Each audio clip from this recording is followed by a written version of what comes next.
Ikaw po ba, kapatid, ay nababalisa sa mga bagay-bagay sa iyong buhay o natatakot kang gumawa o makbang para sa kalooban ng Diyos? Alam mo po ba, kapatid, na meron pong iniiwan ang Diyos sa atin?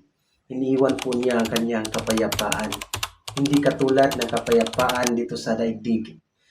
At ito po ay ating mababasa dito po sa Aklat ni Juan, Kapitulo 14, sa talatang 27. Ito po yung ating mababasa. Kapayapaan ang iniwan ko sa inyo. Ang aking kapayapaan ang ibinigay ko sa inyo. Hindi katulad ng kapayapaang ibinibigay ng mundo. Huwag kayong mabalisa, huwag kayong matakot. Hallelujah.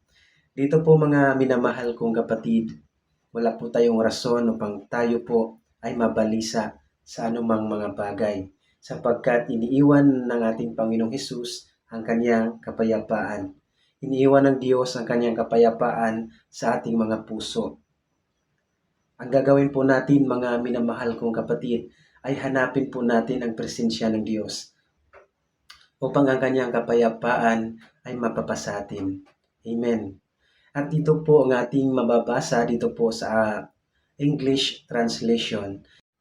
From the book of John chapter 14, verse 27. Let me read to you. Peace I leave with you, my peace I give unto you, not as the world giveth, give I unto you. Let not your heart be troubled, neither let it be afraid. Hallelujah.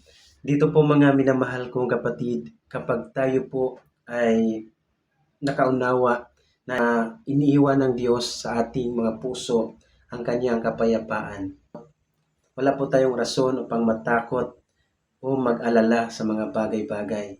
Magtiwala tayo sa ating Panginoong Hesus. Magtiwala tayo sa ating dakilang Diyos. Hallelujah. Hanggang dito lamang po mga minamahal kong kapatid. Maraming salamat. Jesus loves you. Bye-bye and God bless.